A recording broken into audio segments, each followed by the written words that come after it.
موجود تھا شدید بمباری کا نشانہ بنا۔ سیدنا عبداللہ بن زبیر رضی اللہ عنہما نے جان بچانے کے بجائے دین و عزت کے لیے جان قربان کر دی۔ تاریخ درج کرتی ہے کہ ان کی شہادت کے بعد ان کے پاک جسم کو بہت بدسلوکی سے شہر میں لٹکا دیا گیا۔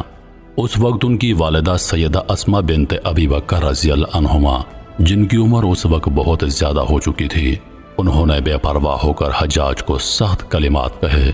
وہ ایمان و صبر کی تصویر بن گئیں۔ بعد میں جب اسلامی ریاست مستحکم ہو گئی تب خانہ کعبہ کے نقصان پورے کیے گئے اور اسے دوبارہ عبادت کے لائق بنایا گیا۔ لیکن یہ واقعہ اسلامی تاریخ میں ایک سبق بن کر رہ گیا کہ جب سیاست دین پر غالب ہو جاتی ہے تو سب سے مقدس مقامات بھی محفوظ نہ رہ سکے۔ مروان بن محمد کا حملہ۔ مروان بن محمد، جس کو مروان حمار بھی کہا جاتا ہے، بنو امیہ کا آخری خلیفہ تھا۔ اس کے دور میں اموی سلطنت اپنے اختتام کی طرف بڑھ رہی تھی۔ بہت سے قبائل خصوصاً خراسان اور عراق کے لوگ بنو امیہ کے خلافت کے باغی ہو گئے۔ اندرونی اختلافات، سیاسی جنگیں اور بغاوتوں نے اسلامی دنیا کو بری طرح متاثر کیا۔ 127 ہجری 744 عیسوی کے قریب جب اہل مکہ اور اہل مدینہ بنو امیہ کے ظلم و جبر سے تنگ ہو گئے تو ان کے درمیان بغاوت اٹھی۔ اس بغاوت کا اثر خانہ کعبہ تک بھی پہنچا۔ تاریخ نقل کرتی ہے کہ بعض قبائل اور فریق جب آپس میں لڑ رہے تھے تو لڑائی کا میدان مسجد حرام کے قریب پہنچ گیا۔ اس جنگ کے دوران پتھر برسائے گئے اور تیر چلائے گئے، جن کے نتیجے میں خانہ کعبہ کے کچھ حصے کو نقصان پہنچا۔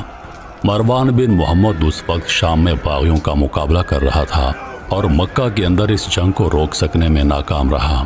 بعد میں جب صورتحال کچھ بہتر ہو گئی تب نئے حکام نے خانہ کعبہ کی مرمت اور مضبوط تعمیر کروائی۔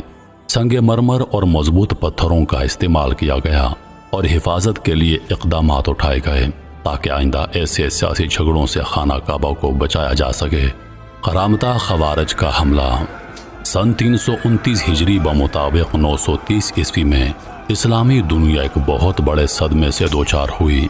یہ وہ وقت تھا جب قرامطہ نامی ایک فرقہ جو خوارج کی ایک انتہا پسند شاخ تھی، اس نے مکہ مکرمہ پر اچانک یلغار کی۔ ان کا سرغنہ ابو طاہر الجنابی تھا، جو اپنی بے دردی اور دین سے بیزاری کے لیے مشہور تھا۔ اس حملے کے دوران قرامطہ کا نہ صرف مکہ کی باہری حدود میں داخل ہوئے بلکہ خود خانہ کعبہ اور مسجد الحرام تک جا پہنچے۔ اس وقت ہزاروں حجاج بیت اللہ کی زیارت اور حج کے مناسک ادا کر رہے تھے۔